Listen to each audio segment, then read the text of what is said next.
kàn ní orí àtẹ́sìn a máa pe now Chief Aro and Chief Lafweko. What is it?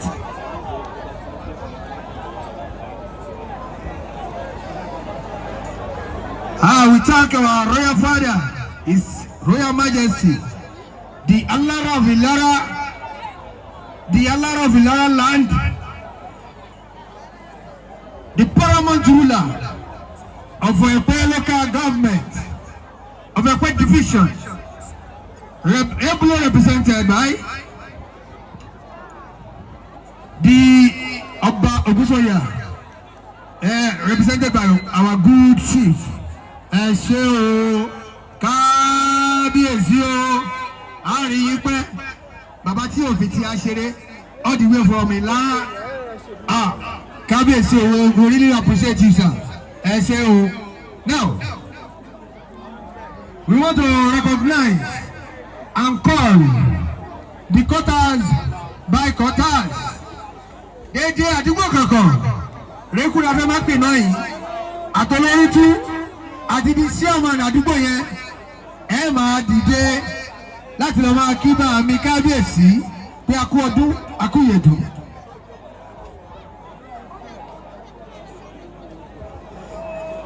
Don't be surprised. Àwọn bàbá mi ti fi sọ ní pé wọ́n lẹ́rọ̀ fi lára wọ́n ṣe mọ̀ fọ́ soul of the sun ẹni ni soul of the sun ni àbí májèlé mi sọ ìgbésọ ẹ bá mi kí bàbá wa lára lẹ́ẹ̀kan sí pé káàbọ̀ sílé o. Bàmí ẹ káàbọ̀ sílé o kábíyèsí o ẹ ṣe Ọbaláwa one time said ó ní ti ọ sọ fún bàdá mi kò ń bàdá gbé ike akran of bàdá gbé kó bá dájọ́ kọ̀ yẹ kó bá tẹ̀ náà tẹ̀mí wọ́n mọ̀ fún ìṣẹ̀rí ẹ̀gbọ́n mi aláwa ló sọ bẹ́ẹ̀ on blessed memory now.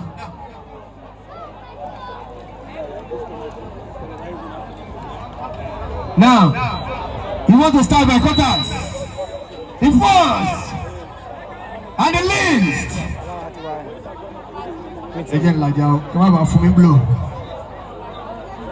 Everything about quarters. Everything about come on, me say. Anyway, the chairman youth is from Ebute, and at the same time. Chairmanu Ebute Oba Baba wa Jagunna Samson ẹ bá wa dìde kẹ́ lọ bá ṣe kábíyèsí ẹ gbogbo Ebute Oba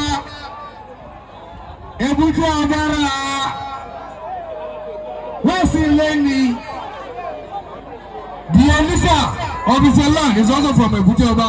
My chief, the high chief Elisa, Your Excellency, the Lord ẹ bá mi ṣe kábíyèsí ẹ gbogbo Ebute Oba. Kábíyèsí Ebute Oba Adépẹ́ lórí kí bàtà pẹ́ lẹ́sẹ̀. Leave this up ẹni mẹ́. Ẹjọ́ ẹ má da ètò mímọ́ wa lọ́wọ́. Ẹni tá a bá tí ì pè a máa pè yín kò tí ì kàn yín ni. Ẹjọ́ we are blocking our way.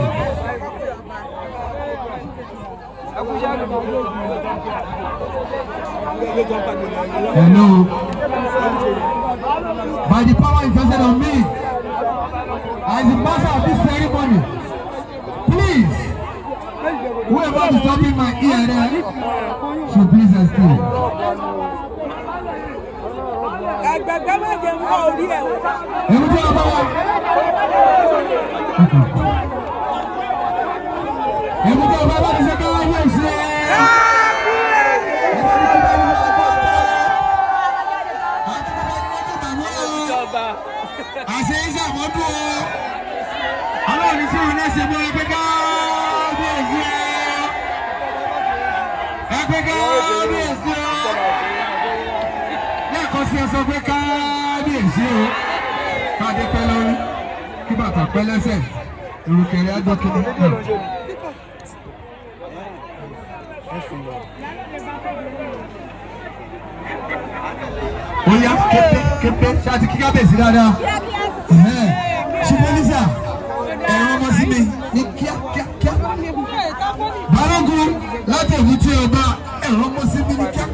youth chairman ẹ̀rọ ọmọ sí mi ní kíá.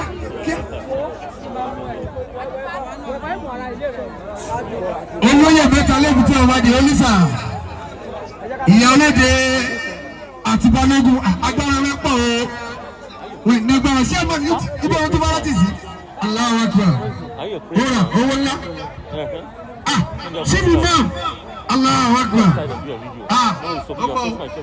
akọ́dún ìrẹ́rọ akọ́dún ìsàrẹ́rọ akọ́dún ìsẹ̀ yẹ pálẹ̀ kíyá bá fúnfún ilé ọba ẹni kábíyèsí balógun rà ó pọ̀ oyè akọ́dún ìsẹ̀ wake up let's go there akọ́dún ìsẹ̀ don't waste time ẹ jáde wéré agbára yín pọ̀lẹ́ fìtẹ́ mẹ́ta àbí èbúté ọba o dédé alágbára yín wẹ́rẹ́ kó sí my brother Allah Latif you are too much ẹ bá mi ṣe kábíyèsí o bẹ́ẹ̀ ṣe bí kíbà mọ́ níṣẹ́ kẹ́ máa kíbà mọ́ níbẹ̀dú ọba Solomon náà níbẹ̀ ẹ bá máa kí ẹ ṣe kábíyèsí o ẹ fọ́ ká dé pẹ́ lórí o bàtà kí ẹ pẹ́ lẹ́sẹ̀ o irú kẹrẹ kí ẹ dókínẹ o kó pọ̀ rẹpẹtẹ irú kẹrẹ kan mọ́tò kan irú kẹrẹ brown mọ́tò brown irú kẹrẹ white mọ́tò white ẹ ṣe káwéèsí ẹ ṣe ẹlẹ́jọ́ kó àtúbọ̀ lọ́dún gbà mí. aláwọ̀ ẹ̀tí yìí bábí kí dédé ọ̀rọ̀ àkú àkọ́dọ̀ kíá ẹgbẹ́rù wa ní ẹgbẹ́rù wa. ìtẹ́jọ́ ògùn wà yìí ìtẹ́ ojú ògùn kọta ìtẹ́ ojú ògùn kọta olórí tí wà ń bẹ̀ bàbá wa Mọ̀rúfù Karim the chief ayọ̀lé balẹ̀ ọ̀gbùnfà oya the chairman of youth general Nurudeen Ogunbajo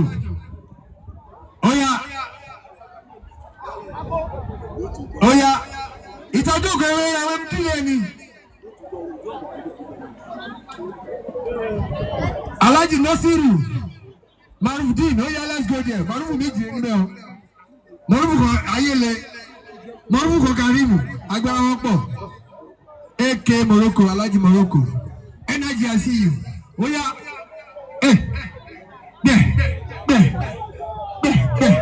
ẹ̀la kíkàbèsí the lot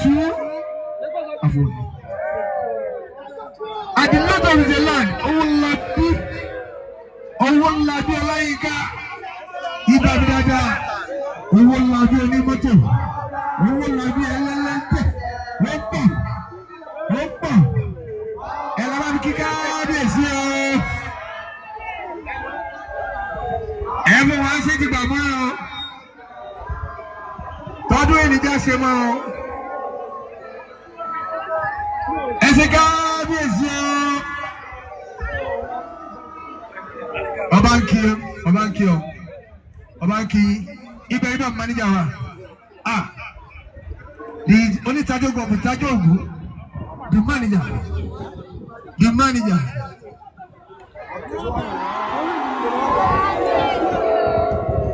Mafi, the Itajogu.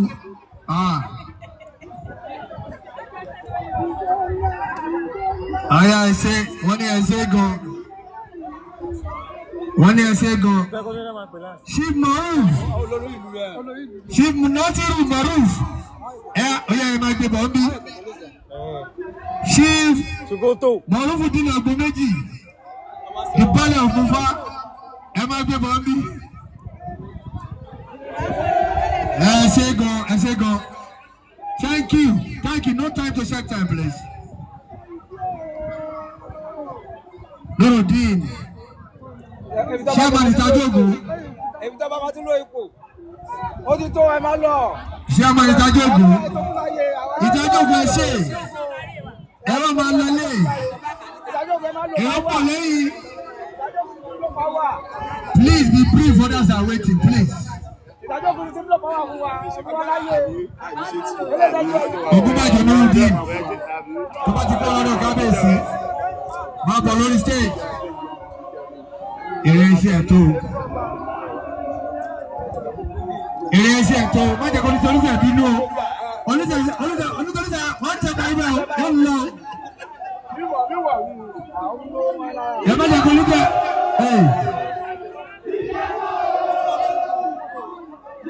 Ògúnbàjò ní ìdí bámi sọ fún àwọn èèyàn wa kó máa lọ ẹ ṣe gan kábíyèsí olẹ́ẹ̀kan sí àti wọn lọ́dún ìgbàmọ̀ ẹni kankan ní dénú ẹni o.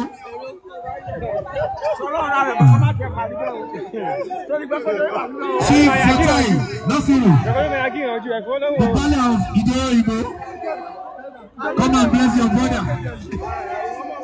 Come and bless your brother right away. Ẹjọ́ ìtàtókù ẹjọ́ ẹlẹ́jọ́kù ẹjọ́ ìtàtókù lọ́nà Baale mọ́fà àti àìsàn ẹlẹ́jọ́kù náà di Baale ẹgbẹ́rù wa tẹ̀ bá jà bí ọlọ́pàá mi tó bá dé yìí o ẹni tó jẹ́ ẹ̀kọ́ fún ẹni plane ẹni tó jẹ́ ẹ̀kọ́ fún ẹni dádúró tó bá gbé ọdún là ń ṣe o ọ̀gá ti jà wáyé lọ.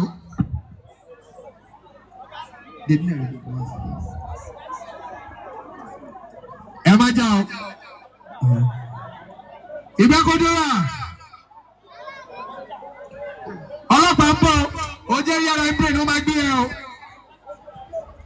Tó bá jẹ́ bọ́ọ̀lù dáwọ́ lálẹ́ bẹ́ẹ̀ stop ẹ o. Wọ́n ti fẹ́ gbé ẹ báyìí o. Tètè yá o wọ́n ti ń bọ̀ ọlọ́pàá ń bọ̀. Ìgbẹ́kọ̀dọ́ let's go there. Ìgbẹ́kọ̀dọ́ ṣé ìgbẹ́kọ̀dọ́ ló ń jà ni? Ó yọ̀ náà. Bàmí Adékúnlé Àlàó wọ́n ní kẹsẹ̀ kíá kẹsẹ̀ wẹ́lẹ́wẹ́lẹ́ kọ́ọ̀rì bí lùlù sí ti yí dáadáa. Tẹ́ bá rẹ́dì ẹ̀dá pé tó níṣẹ́.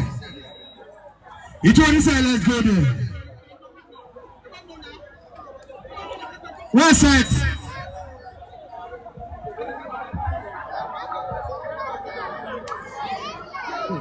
Ako para din dyan. Ha? Ako. Ayun, ako.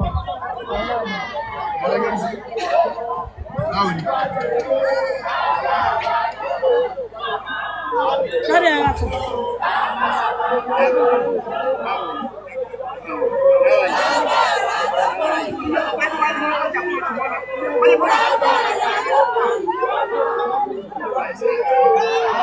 Oya.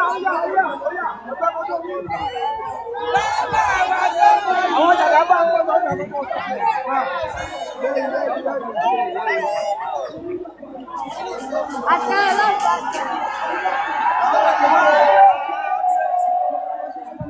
Ẹ pé kábíyèsí o. Ẹ pé kábíyèsí o. Ẹ tún pé kábíyèsí o. Ẹ wá pẹ́rẹ́ ní ibẹ̀ ni. Ibẹ̀ ní ariwo pẹ́pẹ́pẹ́ o. Ẹni kọ́kọ́ ní jẹ́nu ẹni o, dọ́mọ máa lé o.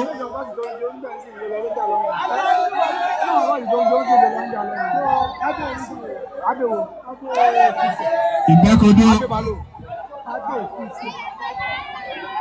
Kasali Maruf ṣé àmọ́ ní Ìgbẹ́kọ̀dọ́ Kasali Maruf.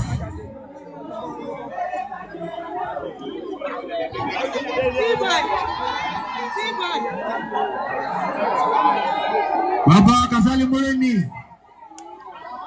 bàbá wa Kasali Nuren, olórí tí Ìgbẹ́kọ̀dọ́ bẹ́ẹ̀ ẹ má gbé ọ̀nà stage gbé.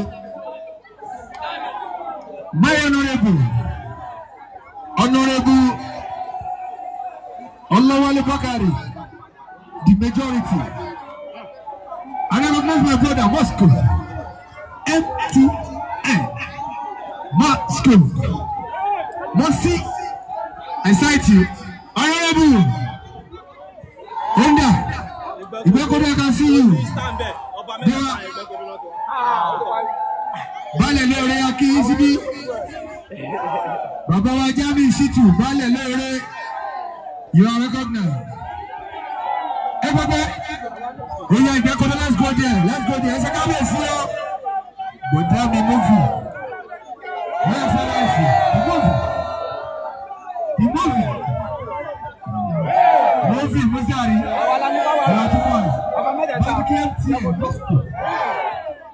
Moscow. Your brother is empty. Your Excellency. Oh yeah, let's go there. It's okay. It's okay. Yahoo. This way. This way. The Yakile. I'm aware. The chairman of Bali. Chief. I think any time you go back. You are too much. Wow.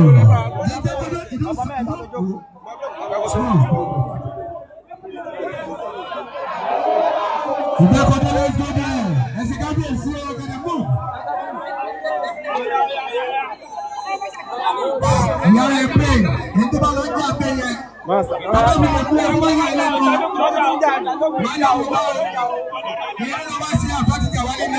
Thank you. Mercy, MTN. You are to myself. And I don't go and say, let me see you. This way. Everybody this way. Ẹjọ́ ìgbẹ́kọ̀dọ́ olóòtú ọjọ́ ẹlẹ́tọ́kọ̀ ẹjọ́.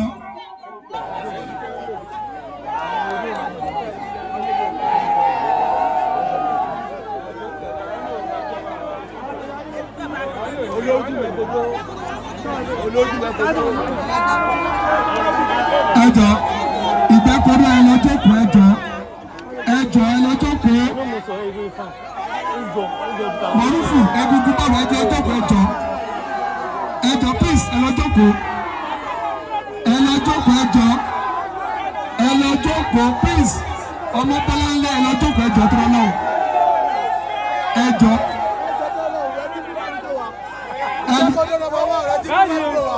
ọyọ máa ṣe ọmọ ṣẹ́kí bẹ́ẹ̀ bọ́lá ṣé ń bẹ́ẹ̀ kí ń bẹ́ẹ̀ ọyọ this way ẹgbẹ́ rúwa. This way. Oh yeah now. Hey baby, I don't see you. Oh yeah, it's one he said. Say one day about there. It's one he said. Come and finish it. It's one he said. Come and finish it. Oh yeah, let's go. It's one he said. Let's go. Maja, I'll do the one shit now. Can you share?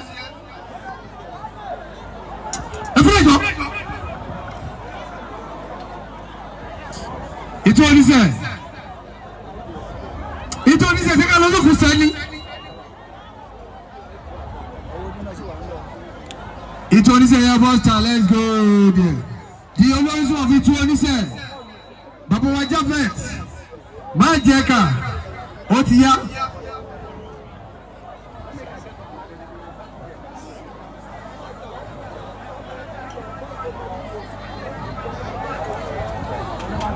Ajaya Bidemi.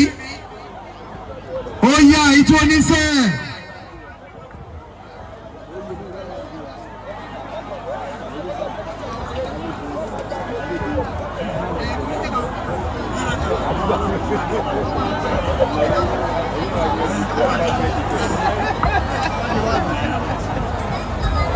Oh yeah.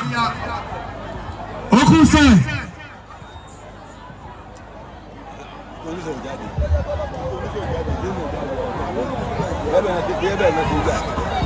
Oh yeah.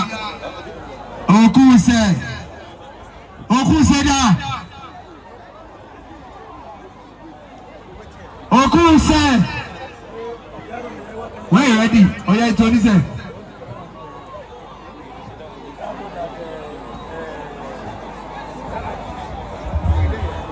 Oku said, "Are you ready?"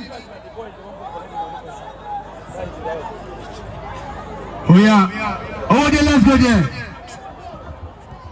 It only said ready. Ni mountain say.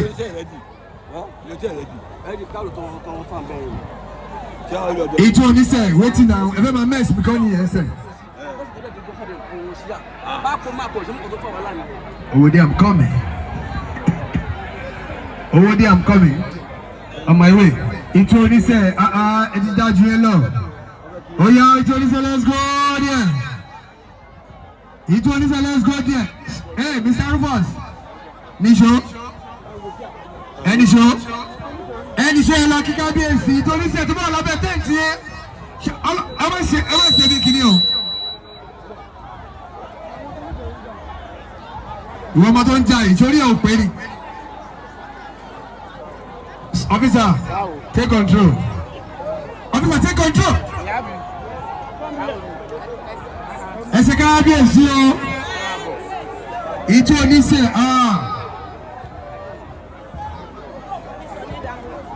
it only say Kiki AGBAYE. Any guy dey pelori, keep at a pelese. Ilu kereba, o je. It only say I'm so surprised. Oh yeah, officer, take control. Take control.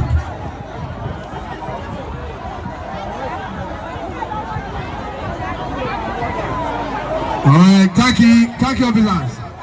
Thank you officers. Thank you. Leave the guy please. The babas have intervened. Alright, officer. It's okay. The chiefs have intervened. Hello, officer. Thank you. We say thank you. Our chief to intervene. Forgive. The Balogu says, stop it.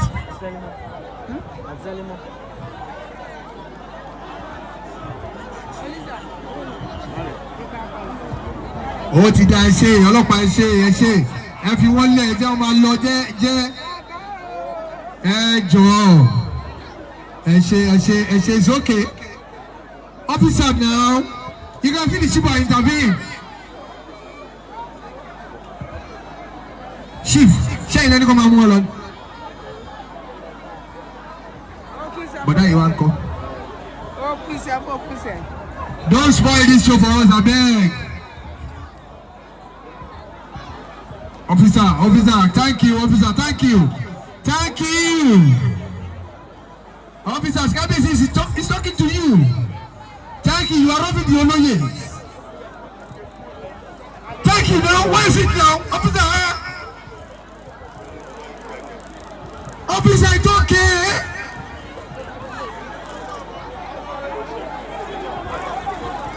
Officer, thank you. We just want you to calm the situation. It's okay.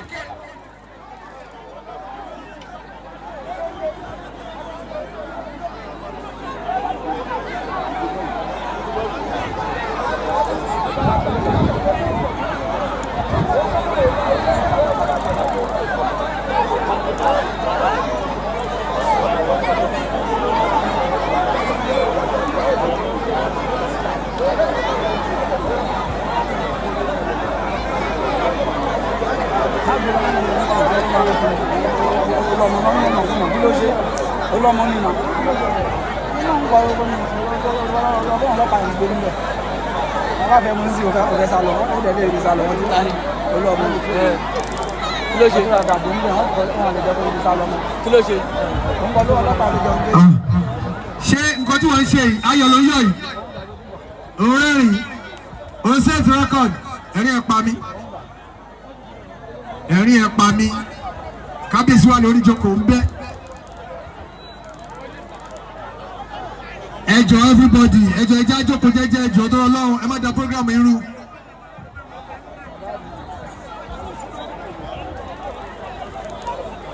Ìṣe o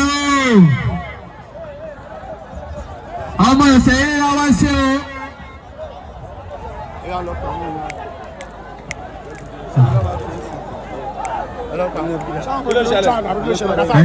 ẹ ṣe ẹjókòó ẹjọ́ askanda ẹjọ́ ṣe sùúrù ẹ lọ jókòó àlepọ̀ tó yẹ ká má tẹ̀lé àwọn mọ́lẹ̀ ẹjọ́. ẹjọ́ àlè pọ̀tẹ́ ìgbàmọ̀ tẹ̀lé ọmọlẹ̀ ẹja fi sùúrù ṣe kábíyèsí wà lórí ìjókòó. We need to accord him all the respect.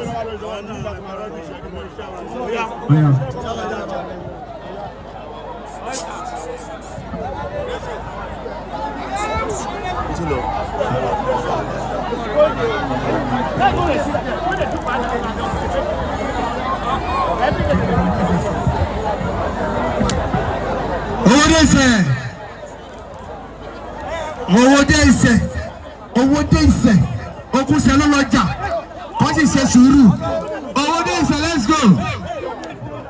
By the power invested on me, I'm calling on owó dé ìṣe okùnṣe lọ́jà wọ́n sì tẹ̀fí náà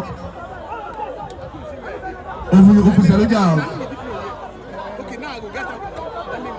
Ẹ má wọrí gbogbo ẹ náà ló bá tó ẹ jẹ́ kọ́fí yẹn sílẹ̀ kọ́fí sílẹ̀. Owó dé, let's go. Owó dé, gbogbo owó dé ọwọ́ ìdá. Baálé owó dé, Chief Lasisi Sheffield. Ọlámilékan the captain. My brother. Maliki Lassi. Empty. Owó dé ọwọ́ ìdá.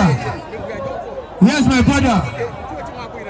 Mr. Taiwo Musari. The Owodes. The Apapa one is from Owode. I myself am from Owode. Okay, let's go there. Alaji Suraju from Owode. Let's go there. Masha, my good boy. Musari Taiwo, Officer Musari Taiwo. Oh yeah, Owode as a kábíyèsí. Baálé Lasisi ẹ ṣe kábíyèsí o. Ẹ̀fọ́ adé apẹ́nórí. Ẹ̀fọ́ bàtà apẹ́nẹ́sẹ̀. Wọ́n fẹ́ ìrùkẹ́ ọba àpọ̀ rẹpẹtẹ. Ẹ ṣe kábíyèsí.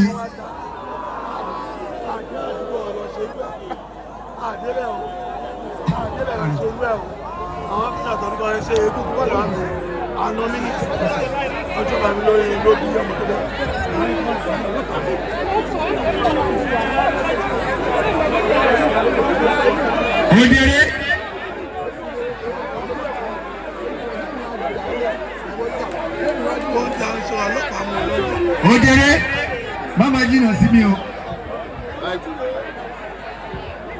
Owó díẹ̀ ṣe kábíyèsí o. Alhaji Lali Umu, Niftal, Chief Marshal, FTA, the captain, the baller of Owode, Chief Lasisi.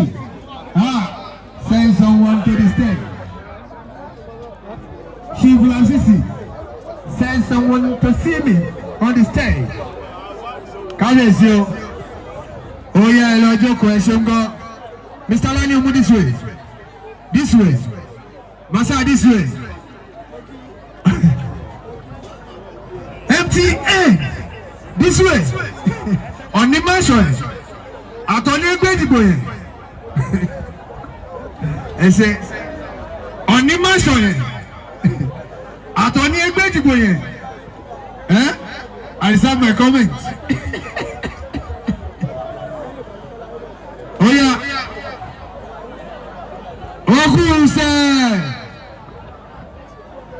Okuse oya kawala kikabiyesi o. Okuse, let's go there. Alhaji Muftau Lani Umu, send someone to me. Send someone to me. Face your work. Face your work.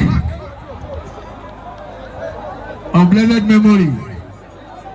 Without idea and people. SP. Face your work. I cite you. Thank you. Officer. Officer, where are you? Oh yeah, Ejagala Shika, Kábíyèsí. Àwọn òkú ṣe ń kí wa o, kábíyèsí o.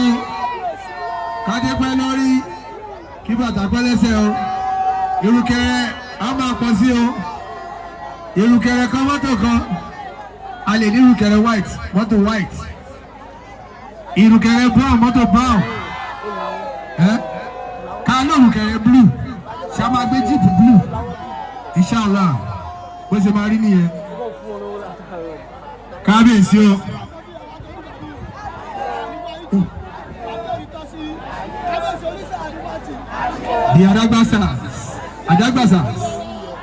The Adagbasa family. I am set. Adagbasa family. Nílé lóko. Oya. Ẹ̀pálẹ̀. The Baloguns. The Dodondawas. From London to Mecca. Balogun Dodo.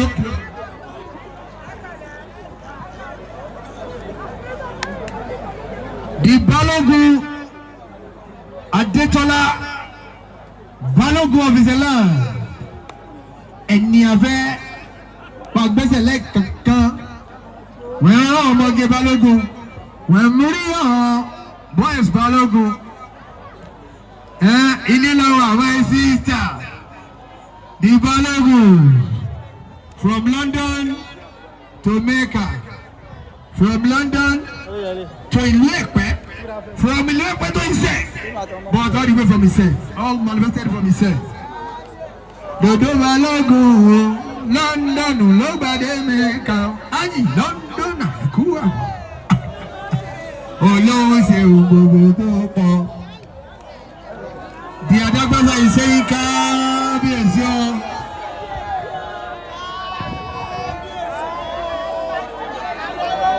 Ẹ ṣé kábíyèsí o.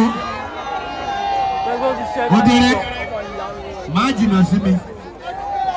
Báwa.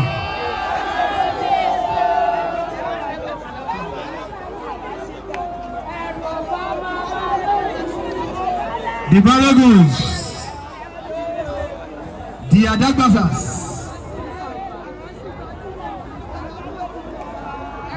Ẹ ṣé kábíyèsí. Thank you. Àtúnbọ̀ lọ́dún tó ń bọ̀. Ọmọ àlejò báyìí lọ ìná.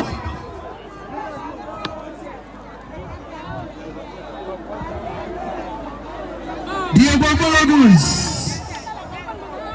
The Olórí of Baloguns. Wherever you hide. Come out and say kábíyèsí.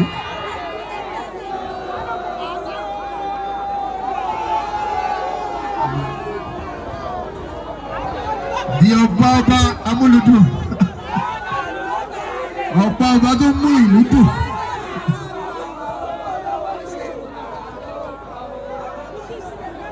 The Adagbasas to the stage.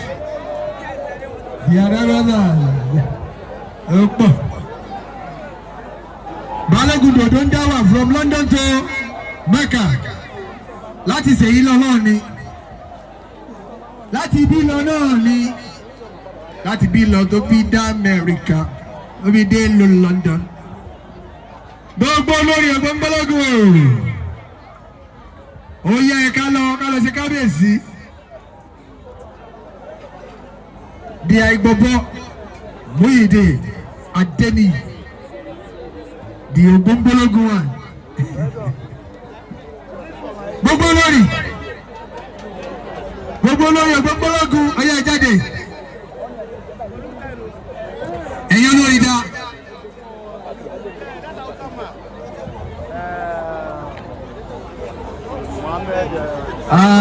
Kábíyèsí o. Ọjọ́ lápapọ̀ di ọjọ́ of his land. Wọ́n ní ká máa kí kábíyèsí. Àwọn ọmọ ẹ̀ṣọ́ jìnnà dùn. Àwọn anìkànjọ́ yẹn àgùntàn. Àwọn ọmọ àjọyọ̀ kọ́ yẹn wù ní jẹ à ń kí kábíyèsí o. Pé à ń ṣe lúgbàlúgbà ọdún o. Ọdún tó ń bọ̀ rẹpẹtẹ báyìí ni àwọn olórí ń kọ́ba o. Àwọn olórí ń kọ́ba o.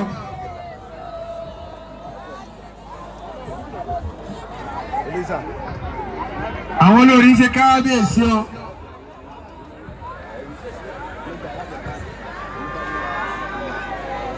No.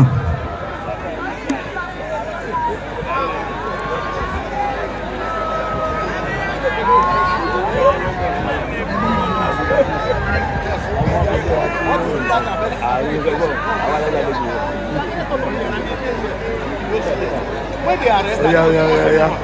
Kí ló tún kù? Ọmọ kó bọ́ sórí stage o. Ọmọ kó bọ́ sórí stage ni o. Jẹ́ wá sí àfọ̀nàsán.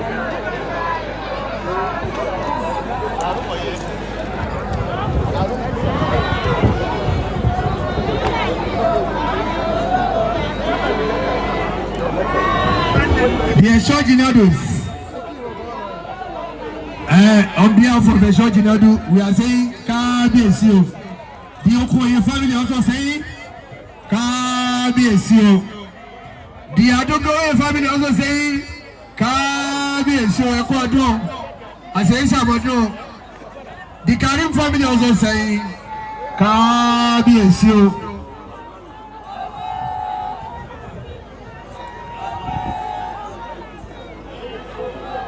Ẹ ṣé.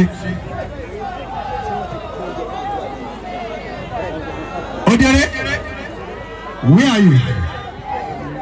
The Lakpeko family of Akodo is saying kábíyèsí o.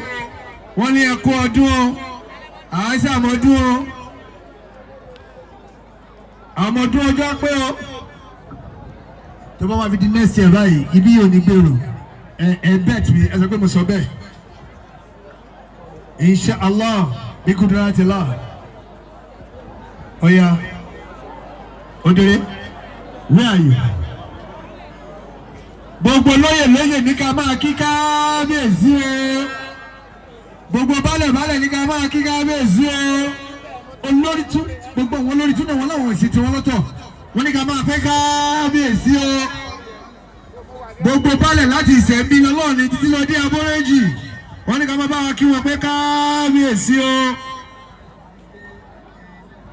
Gbogbo Lẹ́kì SDA àwọn baálẹ̀ council wọ́n ní ká máa kí kábíyèsí o.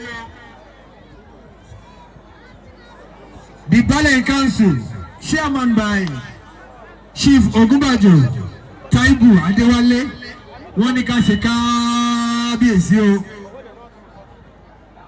Yes, Odere, come and kick it a bit. I will come back for you again when the Baba Oko is about to start.